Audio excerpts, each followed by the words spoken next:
Hello everyone and welcome to another edition of the Back and Forth live show. We are here once again on another Saturday, a super Saturday at least for us here in the UK, and 4th of July for all our American viewers out there. Happy 4th of July and hope you're enjoying your independence when you told us to go away, but we won't hold it against you much.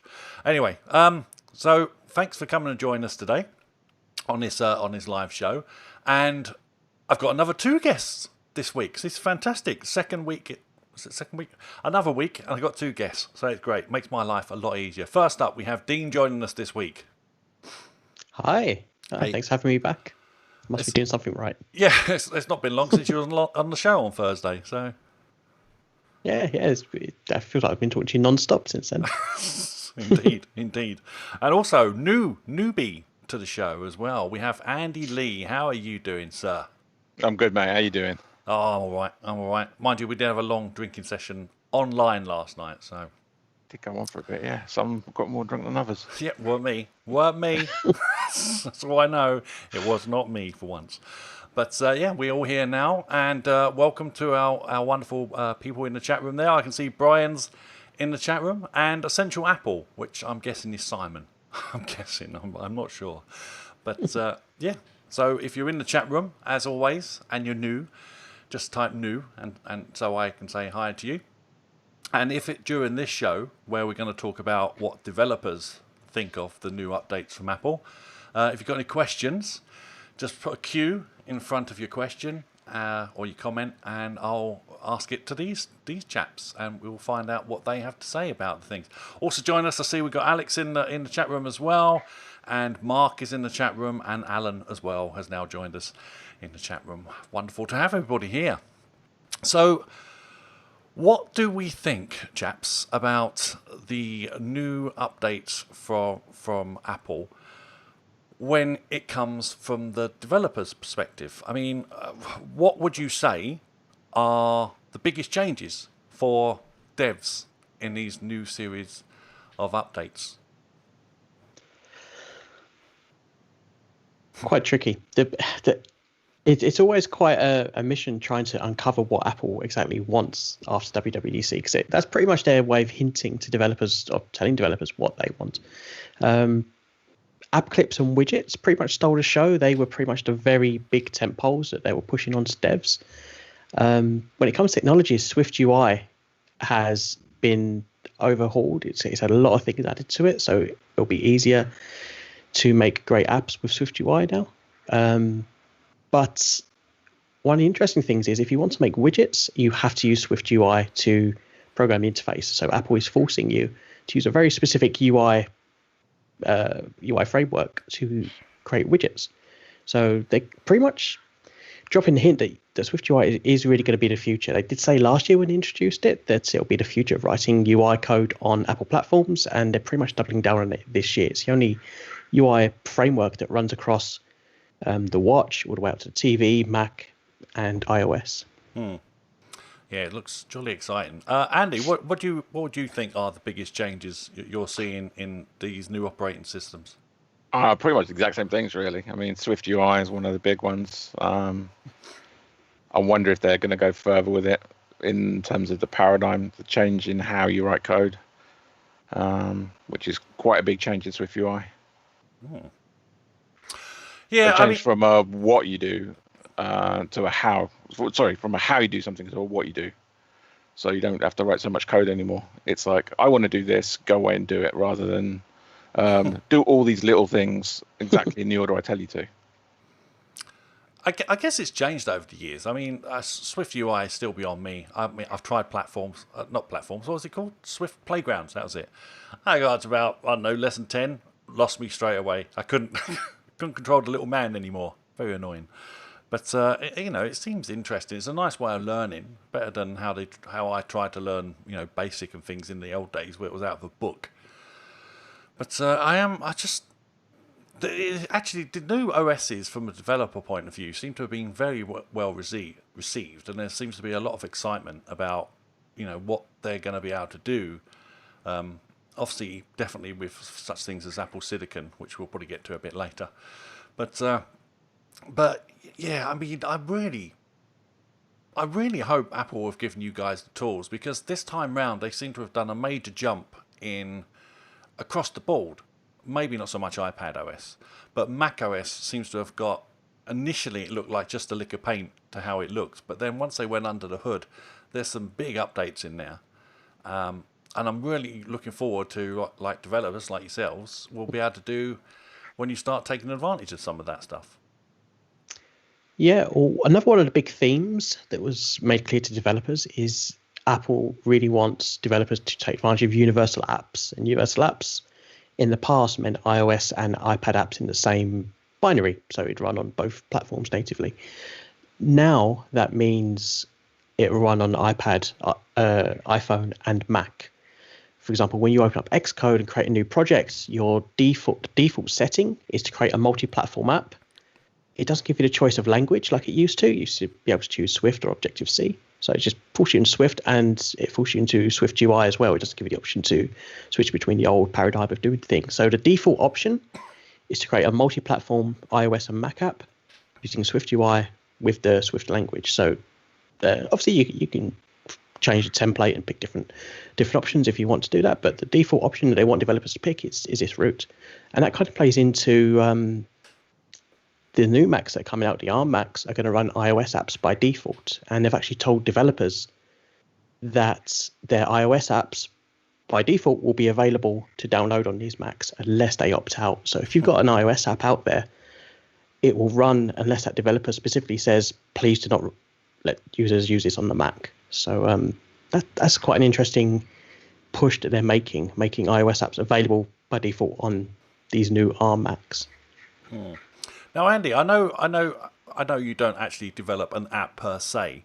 You more sort of like do the frameworks that are involved in the middle of the whole process and stuff like that facilitate some of the applications that are out there. What are you hearing from your developer friends though? I mean, are they looking forward to this universal future where they'll just be able to maybe design one main app and have it port to everything virtually? Yeah, pretty much. A lot of people that I've talked to seem to be very encouraged by it. It makes life a lot simpler. A lot of the things they've done in this release seem to be about making the developers' lives easier. There's less things to do in all manner of things, from like Swift UI making things simpler to create UIs that don't break as easily. There's a lot of the code you used to have to write before Swift UI that you did one little thing wrong and suddenly you've got a clunky interface that doesn't scroll very well, just is treacle. And now you can't do that with Swift UI. You say, I want you to do an interface, and it has these things, a list of this, and then pick this and do that, and that's across the board. With the new pickers is a good example of that as well. The things you would have written yourself to do a calendar pickery type thing are now just built in and given to you, and then they'll be consistent as well. So it'll make life easier for users to have even more consistency, because Apple is always about consistency for the end user. Yeah, I did go through some of the lessons, and I was looking at some of the user interface pieces they built into it. So as you say, they got various pickers for colors and formatting and text, and it seems with very little interaction with code, they can just pull in a whole array of different sources and have them all look formulaic and like still nice. But is there a possibility this could lead to many apps looking all the same? Probably. I mean, there was a change a few years ago when we went from I don't even remember what it was called. When we went from everything was a drawn button, it was an image, to everything was a cell, and you described it and you colored it and you set the edges and stuff, and you created it programmatically rather than bringing in an image to be that. And there was a split then of the designer-led. You had to have a designer design you all your graphical assets, otherwise you couldn't make an app unless you used the Apple default stuff, really. Through to you could just do whatever you want, like a one-man band kind of thing. You can literally, anyone can build an app that looks like an Apple app. You don't have to add in anything that you get from anywhere else or have someone do anything custom for it. But that functionality is still there if you want to go down that You can route. still customize stuff. Yeah, you can do what you like. You don't have to use all of their stuff. You'd be crazy not to use a lot of their stuff, but technically it's still possible to do a lot of the stuff without using some of the hand-holding stuff. But I mean, you've seen what apps look like. They all look the same in a lot of kinds of apps. Certainly, like on Apple TV is one of the ones where it's most stuck. You see that Apple designed UI for video apps, and they all look the same. Now TV looks the same as the Apple one. There's the two different ways of doing it now from Apple. There's the old way, like Now TV looks, and there's the new way using sort of HTML style thing that the Apple TV Plus app looks. And then you've got people like Netflix or Amazon doing something completely different.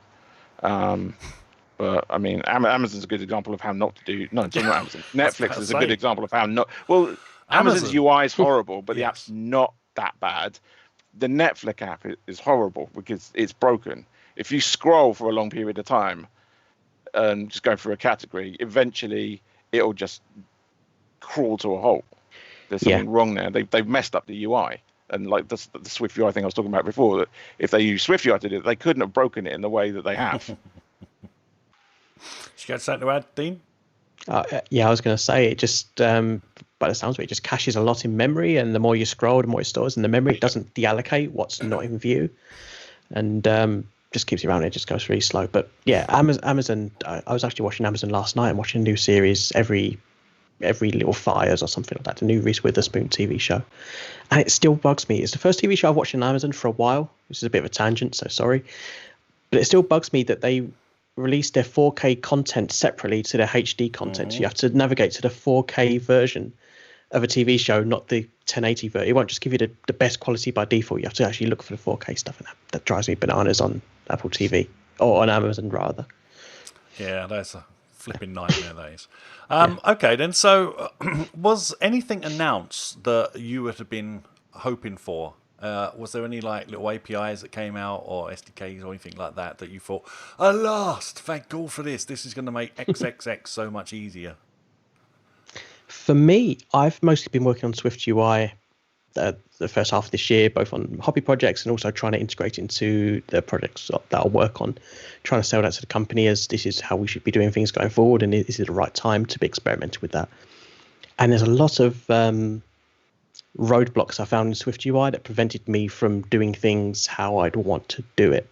And a lot of things where I had to write a lot more code or I wanted to get something working. So one example is if there's activity happening and you want to show a little loading progress, you show that little spinner, the little black and white spinner that spins around so it knows that you're loading.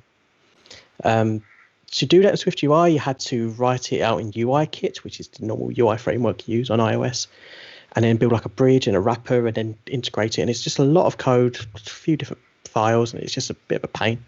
Now you just write activity view, open bracket, close bracket, and there it is. Wow. You know, all that code I wrote so much code this year that I can just delete and just use these native things that Apple has provided us with. So that's pretty much brilliant. I think most developers are quite happy to just delete code when they can and use the native implementation when it works. And of course, all this old code that you don't no longer need and delete, that makes your app smaller and more concise and more faster. Exactly. I guess.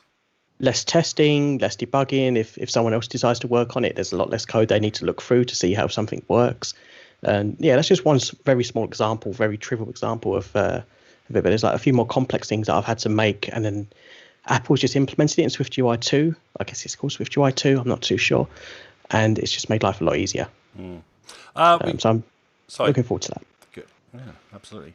We got a message from Alex here. It seems to me it seems like Apple are pushing app development into a way web building went, like WordPress or Rapid Reaver. The future skill will be like CSS became will be like CSS became to make your app look sufficiently different. Is that? Do you agree with that, Andy?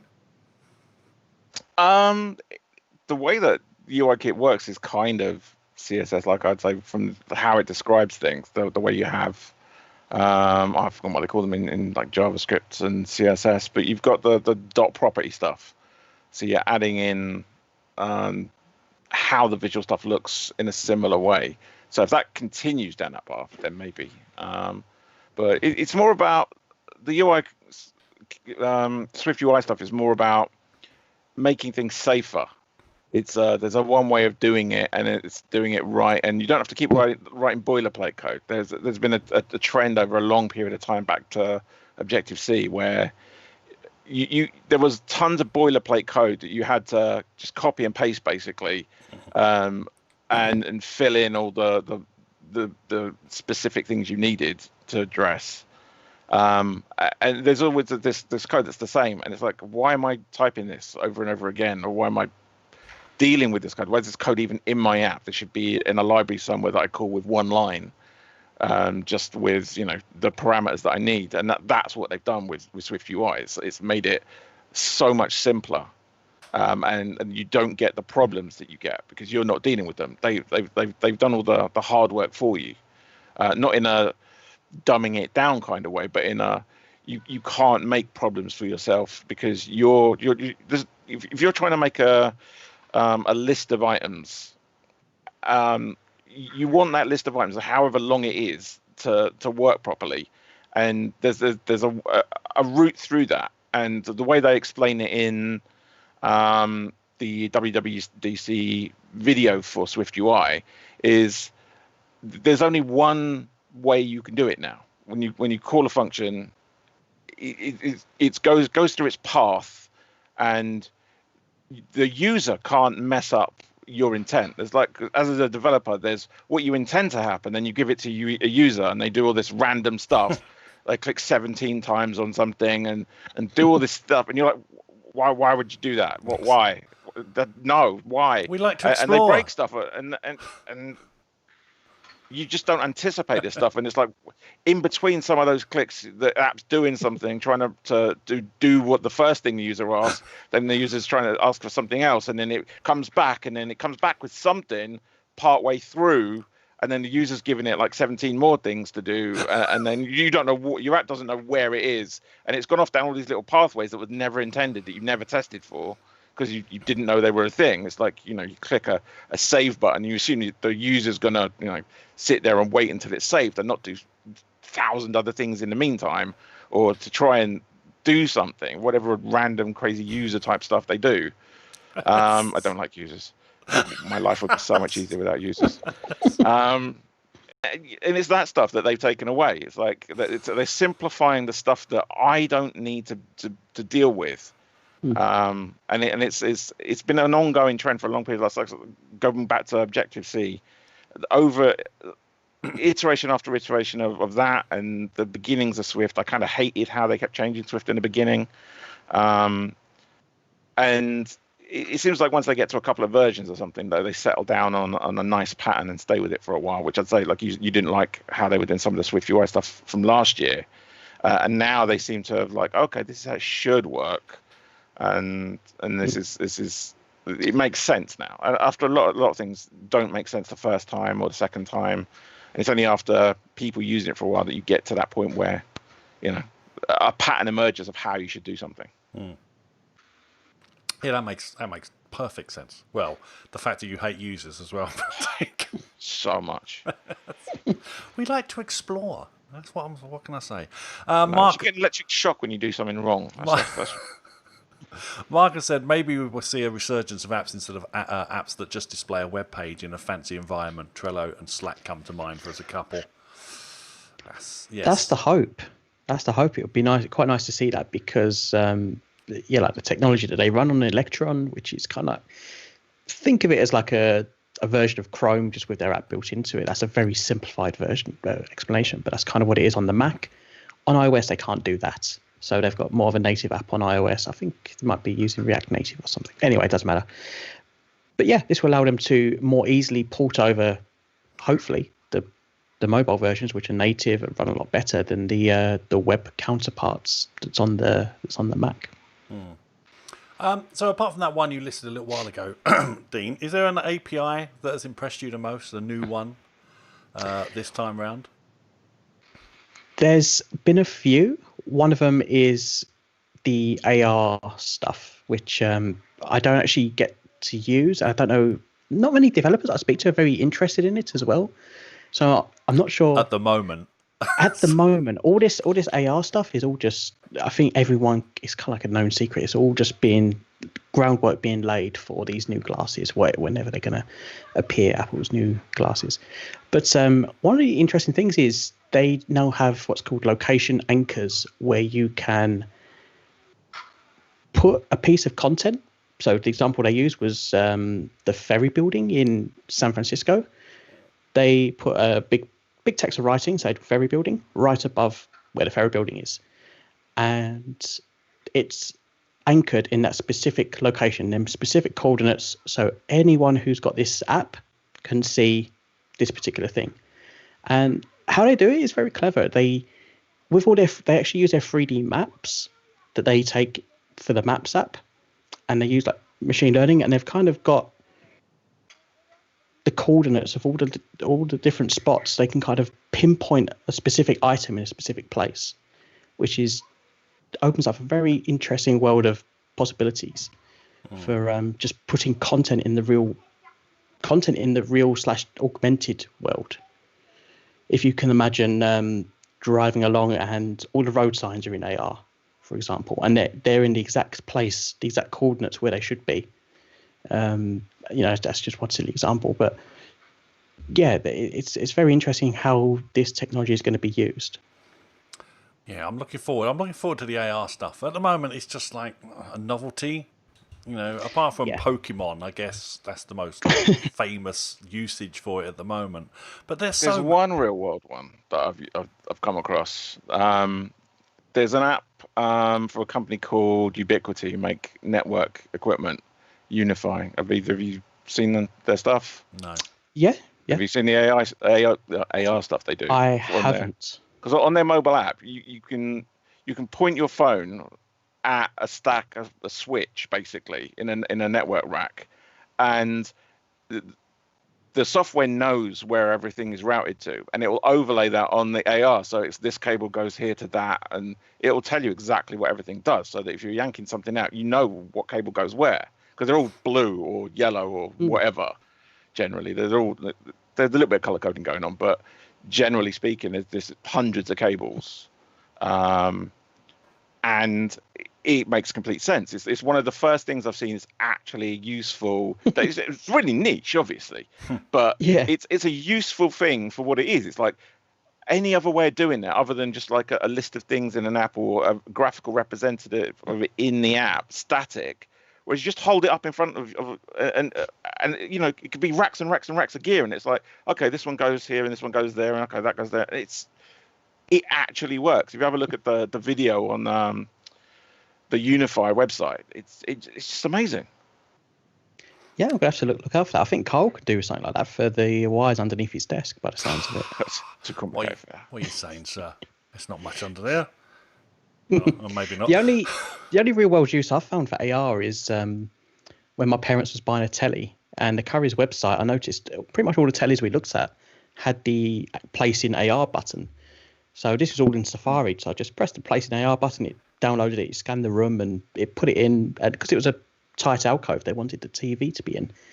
It was very impressive that it measured the space perfectly and just put what the TV would look like with the real size there. And also, because it's a 3D model, you can turn it around, zoom in, and like look at the backs, look at the ports.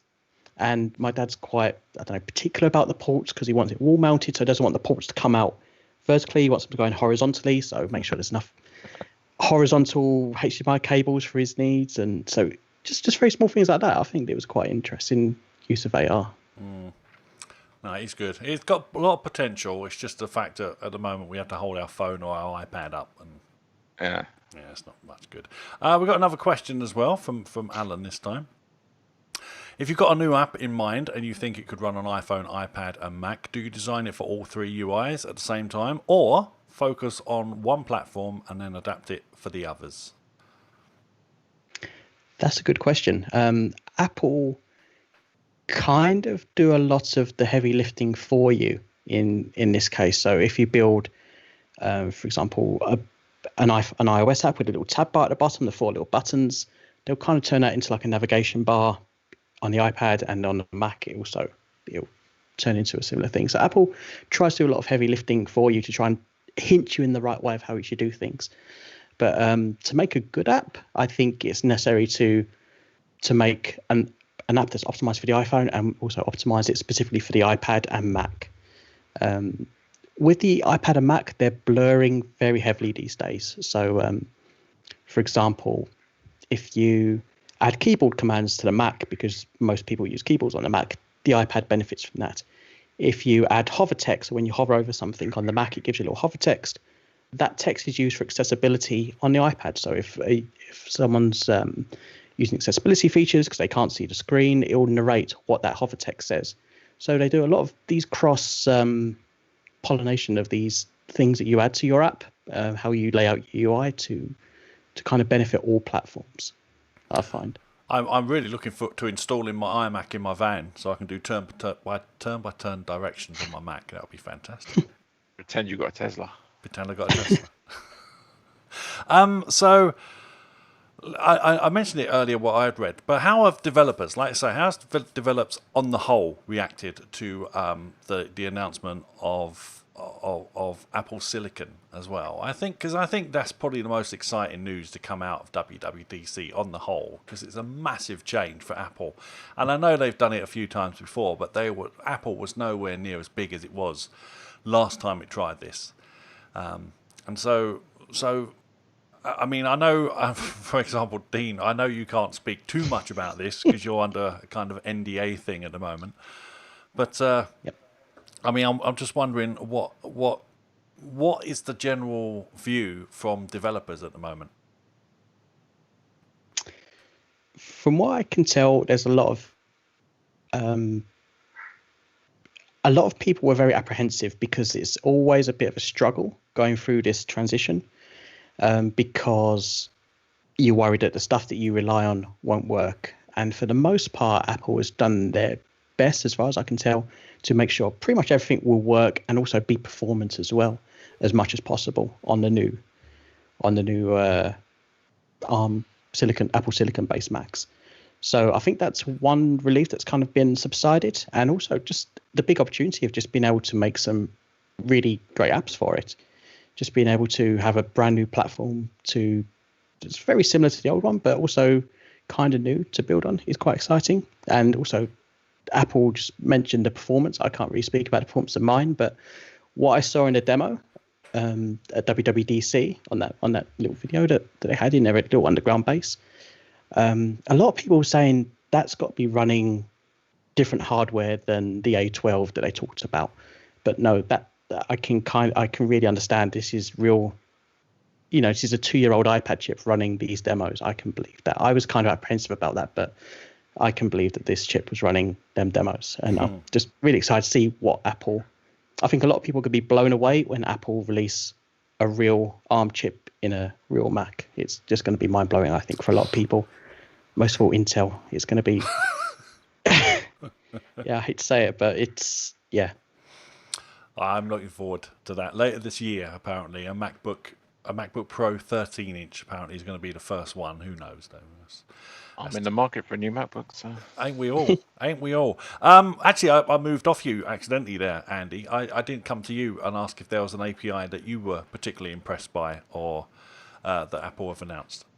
The thing I'm most interested in is the Swift AWS Lambda stuff. They haven't talked much about it. They talk briefly about it. There's a very short video on it from WWDC. But basically they're moving very, very slowly through the open source project to server-side Swift, which I've been interested in. I've talked to you about it before.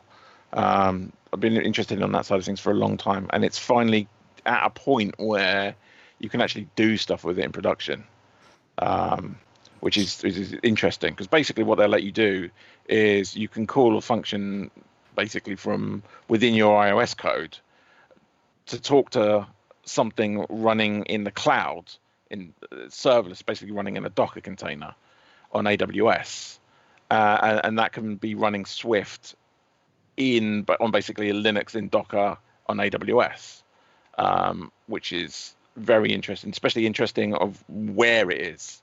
It's not in their own data center. It's not their own service. It's through AWS. There was actually a talk about it at AWS Summit the week before WWDC. So what would be some of the possible advantages of that? It's just how it's the stuff I do basically. The server side stuff. What I do mostly is talk to some corporate application, some either an old one or a new one, or migrate stuff, and talk to end user stuff, so browsers and mobile apps. And the main benefit for Apple developers is that they can write the code now instead of someone, say you've got an iOS dev who's writing an app. That iOS dev writing in Swift can go and write the server-side code. They don't have to employ someone, or the company doesn't have to employ a separate person to do it in Python or Go or whatever random language the company wants it done in. You can have one language that the company works in. So for small shops or big shops, keep consistency in the same tool set.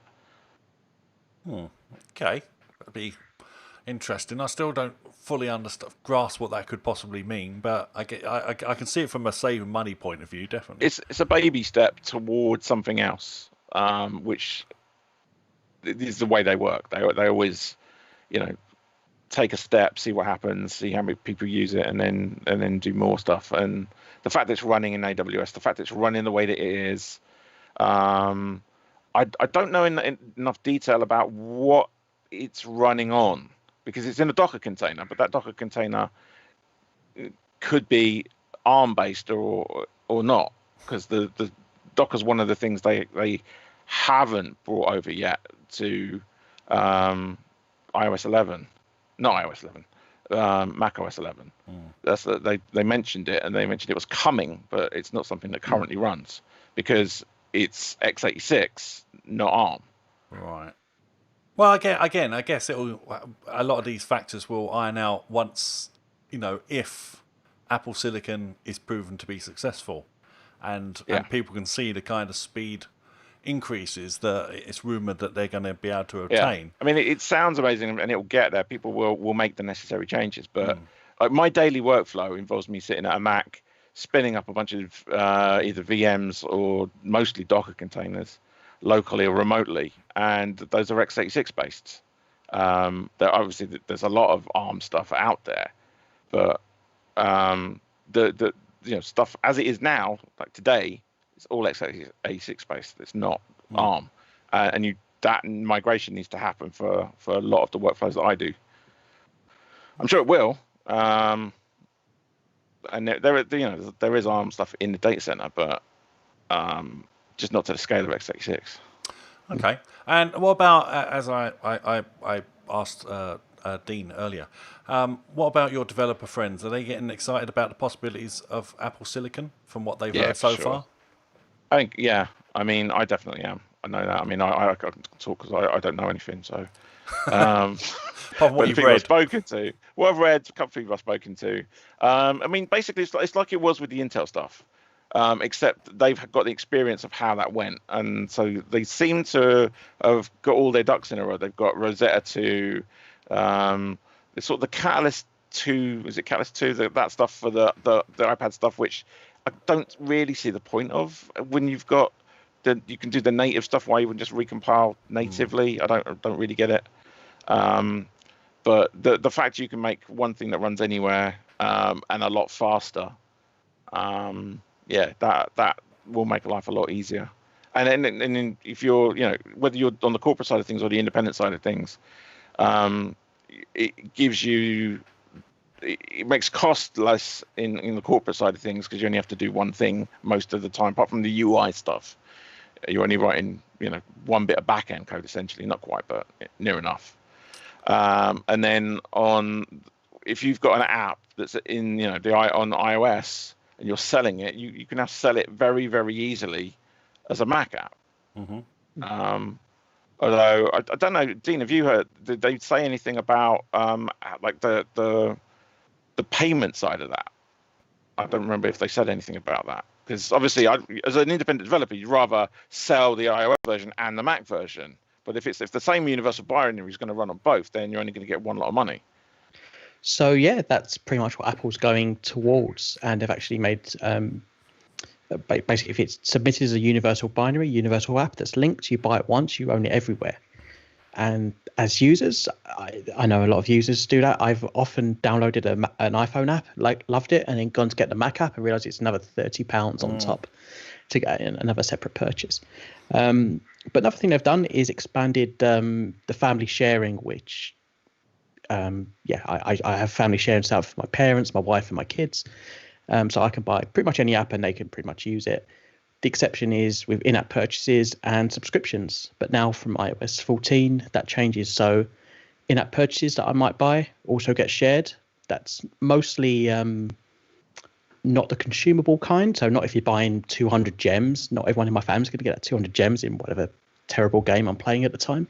It's mainly for like, if you pay £5 to unlock this feature, developers can say, okay, this can be family shared. So if one person unlocks that feature in the family, everyone gets it.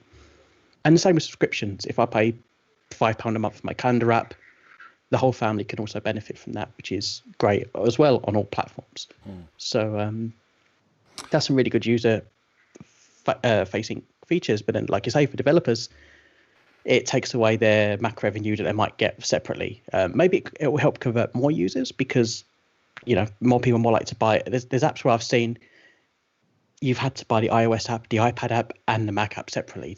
Not a lot of apps do that these days, but I used to. I think, I don't want to pay £5 for this app. Yeah, Things. That's one great example. That put me off of Things instantly. Because I think, okay, so it's not a £10 purchase. It's a £10, a £15, and a £50 purchase for the Mac version. That's like, I don't need this app for like £75, and I don't want it unless I can run it everywhere on every machine. So if it was like a one-off cost and I could have it everywhere, that'd be a much compelling purchase for me. So they actually lost my business because of that. And there's a couple of apps that used to do that as well, where I've just thought, no, I don't want to pay to have it just somewhere else, the same thing somewhere else. So it could go both ways. Yeah, I can understand that developers from when it comes to pricing, because the market for, say, the Mac app is going to be so much more limited than the iPhone app. They tend to put more, and because they've had to do loads of extra work on the Mac app, they've had to put their prices up because of how much time and sweat and tears they poured into that. Whereas if Apple does now the universal aspects of it, then the basic code is all the same across the board, and then they just do little bits here and there, hopefully, to tweak the design and the layouts and stuff like that for the various platforms. They might be willing to lower their prices for the Mac apps, but at the expense of obviously raising the cost of the iOS versions. And that would be a happy medium, I think. I think so. I mean, that's the main reason is, for example, for Things, that's a very polished app on all platforms. And it's very well suited to the Mac. It's very well suited to the iPhone. They've done a really good job on it. And the main reason why it's so expensive is because they've probably made 3 separate apps and they've put a lot of engineering into it, where what Apple's doing now is they've reduced a lot of that overhead that you need to do to create 3 separate apps to just create kind of like 1.5 apps essentially, and it will just run everywhere. Or at least that's the kind of theory behind it. They've reduced the barrier of entry of what it takes for a developer to actually make a Mac app once they've got their iOS base app already made. Yeah. I've got a question for you, Andy. So Brian says, does Andy see the shift to Apple Silicon driving use of ARM servers in data centers, considering the fastest computer in the world is an ARM one in Japan?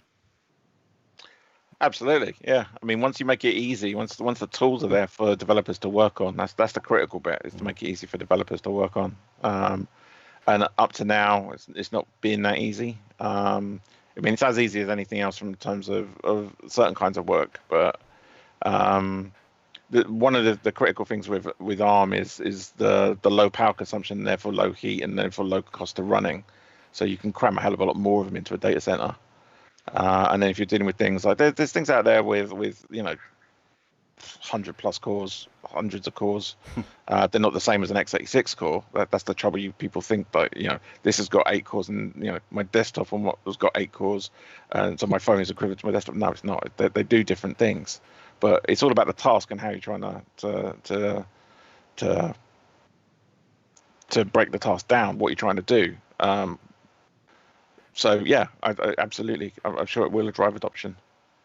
Oh, it's like I say, exciting times. Exciting times. Speaking of exciting times, as a user, what do you guys think about the impact of widgets? Because so looking forward to widgets. I know it's such a stupid thing on iOS, but the fact that I can have, and we've been devoid of it for so long, it seems, compared to Android at least, it's the fact that we can have these like instant little bits of information on hand, on display, however we want them, and they can feed us our information. However, the downside to that is, and as I say, Android has had it for a long time, and apparently it doesn't get used that much. So, are widgets? Do we think that developers are going to fully embrace widgets and use them in a very useful manner? No, they've done a really clever thing with widgets. Again, it's because widgets are a brand new thing on, I guess they're not kind of brand new, but this implementation is brand new of how a developer actually implements a widget. It scales all the way from iPhone all the way up to Mac. So you have this exact same widget on Mac as you do on the iPad and the iPhone. And I think it's very related as well to the complications on the watch. So I think a lot of developers are going to be looking at how a widget can be implemented, especially because one of the downsides is they're not very interactable, which means, for example, you can't have a calculator widget. You can't have like a music widget that will have the play button, a skip button, and then that will do something. You can only have a button that will open up the app to perform an action. So, for example, the music app is a list of your just little icons of the albums you've been listening to recently or playlists. You tap one and it will open up that playlist in the music app and then start playing it. So you can't play it directly on the widget. You open up the app and then it will play it for you. So they're very much just display information, and then you can tap it and then link into that information into the app.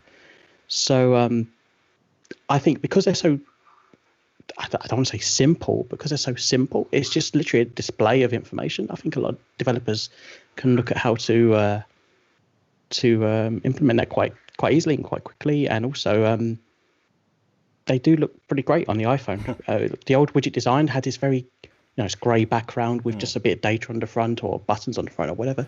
These, you've got full control over the style of it, which could be a plus, could be a minus, depending on who the designer is who's designing them. But for the most part, they look pretty great. What do you reckon, Andy?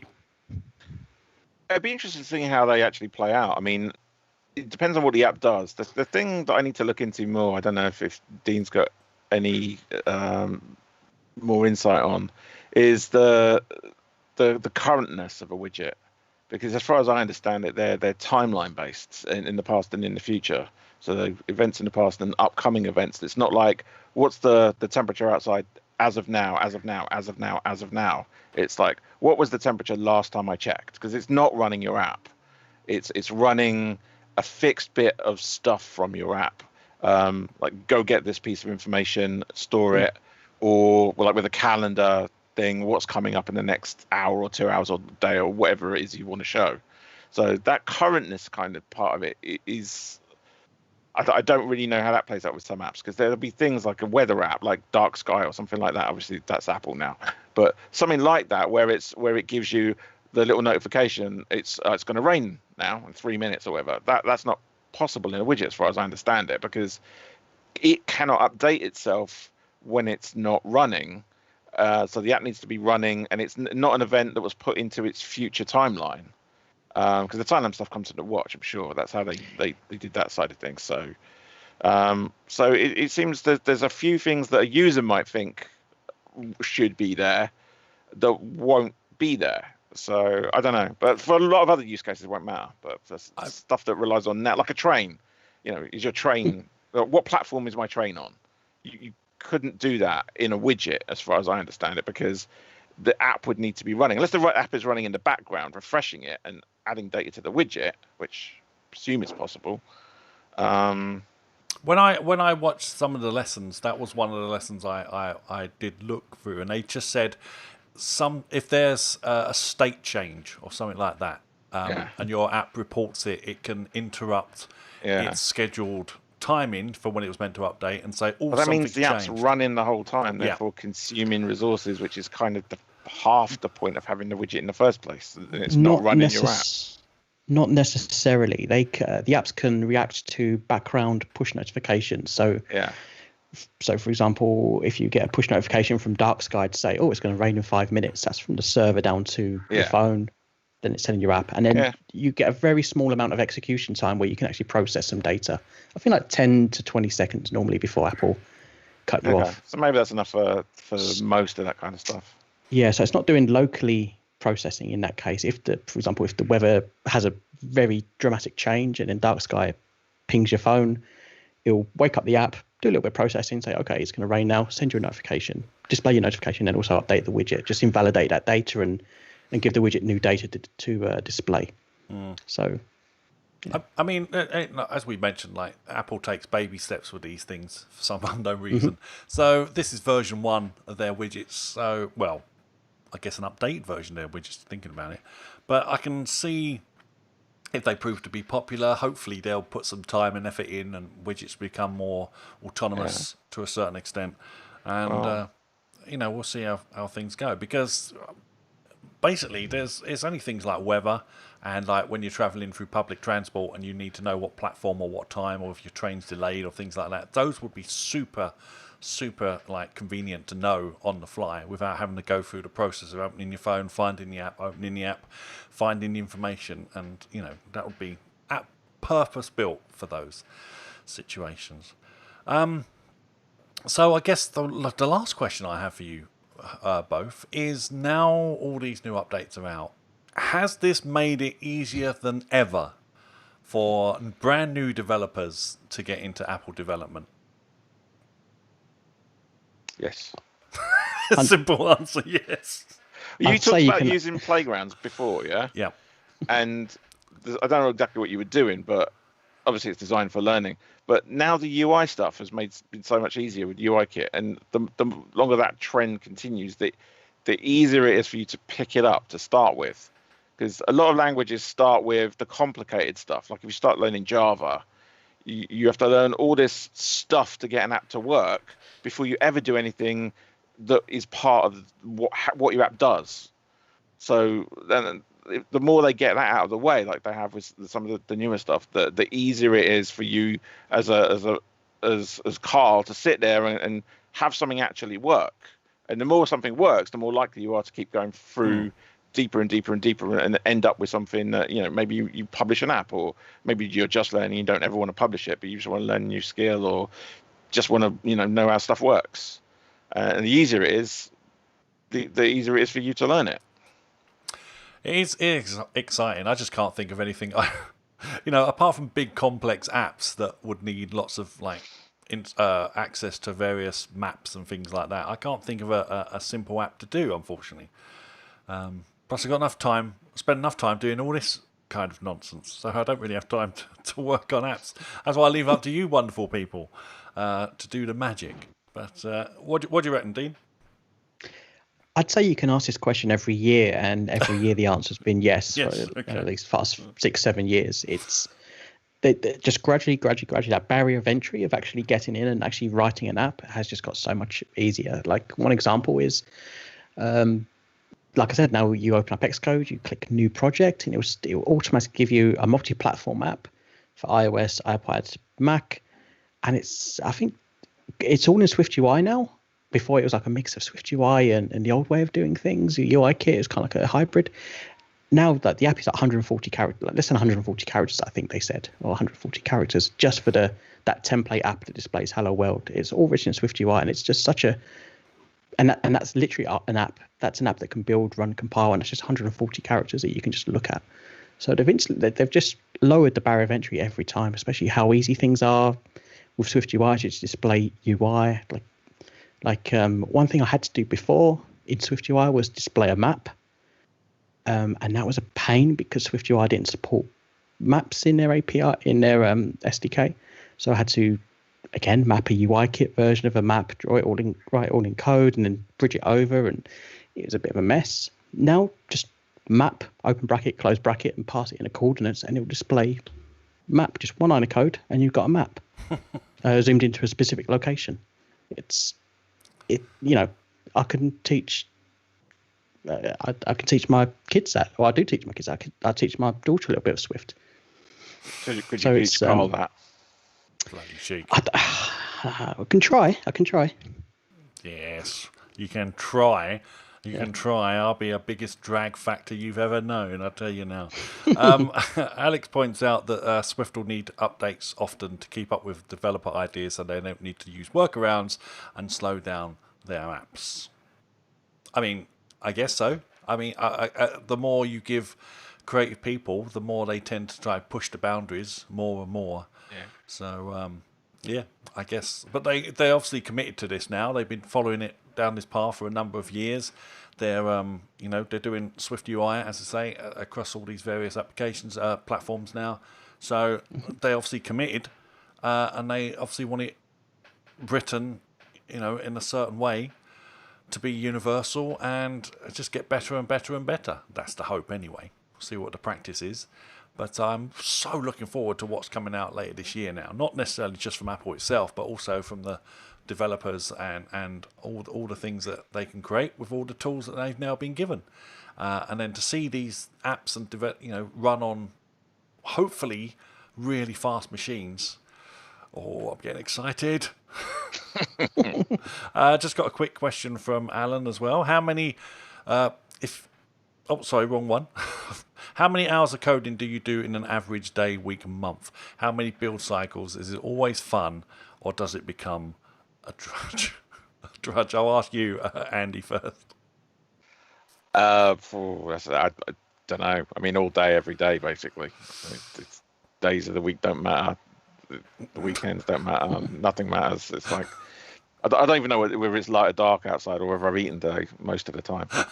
So, yeah. I mean, I work from home. Home office is my office. I go to client sites a lot, but my main work, like actual coding, is usually at home. So I've got no interruptions and few interruptions. Yep. So yeah, I mean, it's fun. I love doing it. I mean, generally, if I wasn't doing stuff for work, I would be doing the same thing, different working on a different project, but I'd still be writing code. I've been writing code since I was about 12. So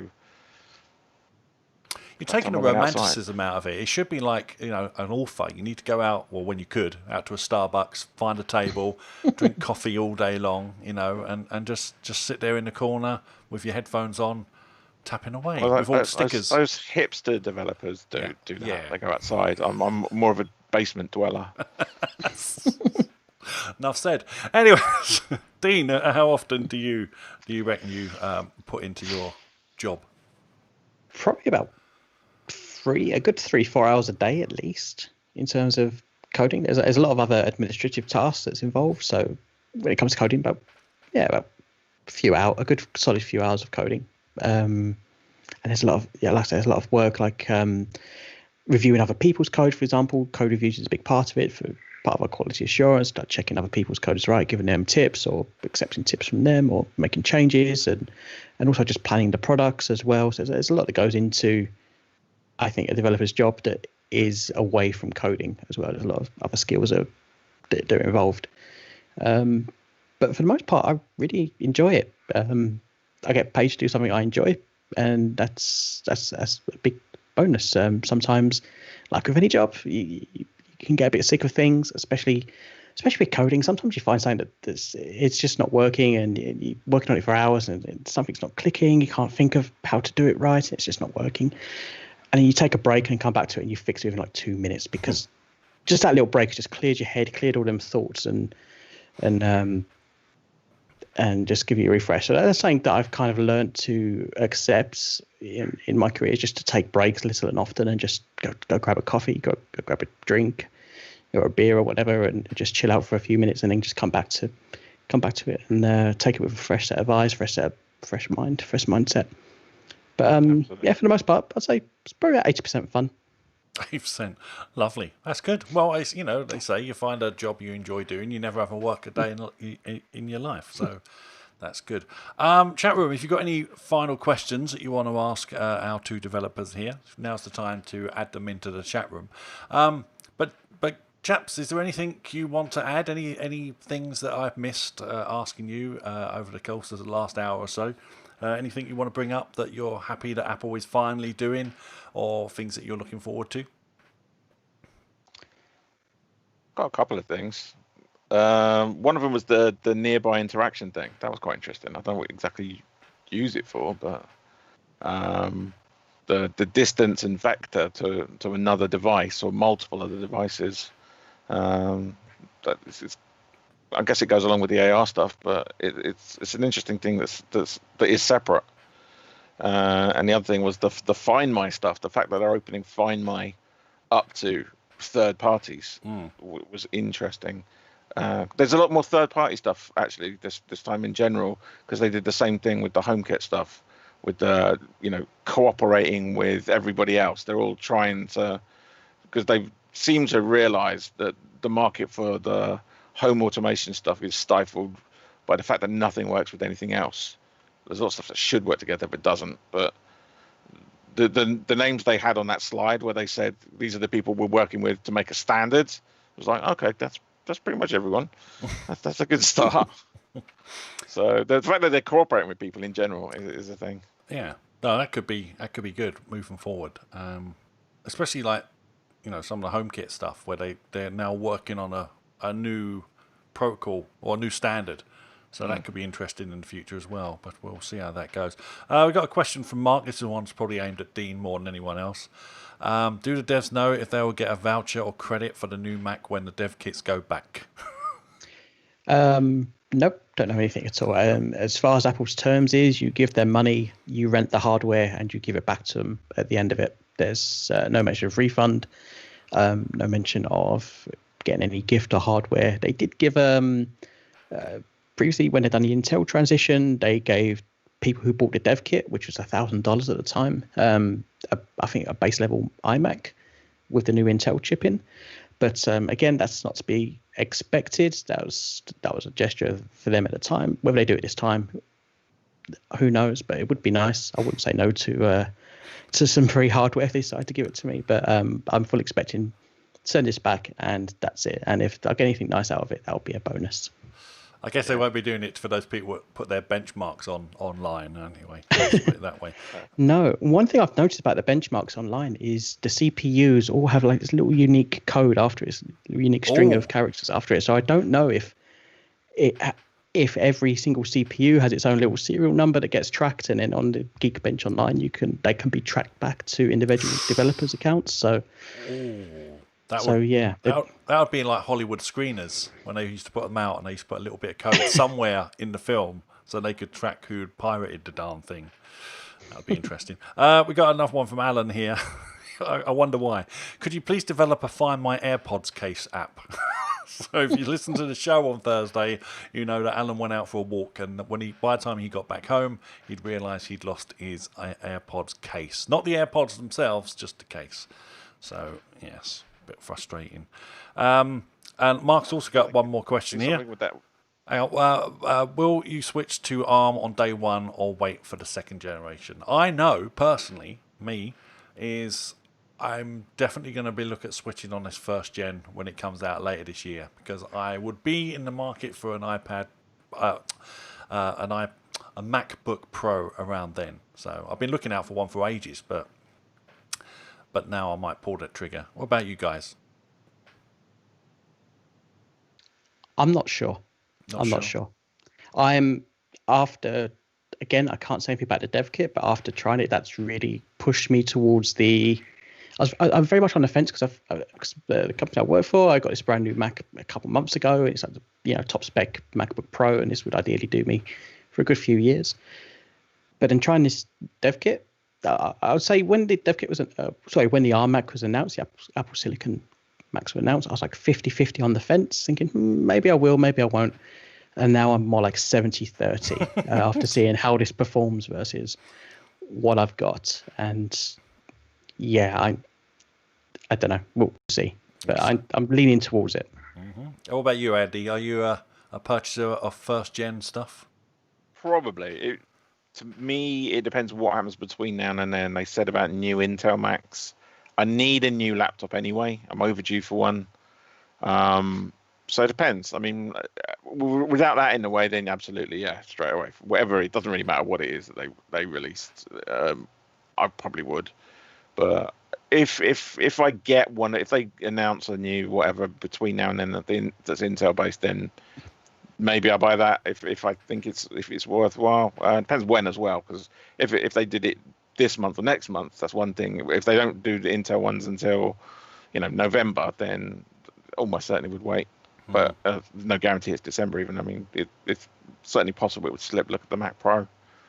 Yes, and of course we have no idea what the cost will be. But we're hoping it'll be. It doesn't matter, does it? No, it doesn't matter. It's not relevant. At the end of the day, it doesn't matter. We don't care.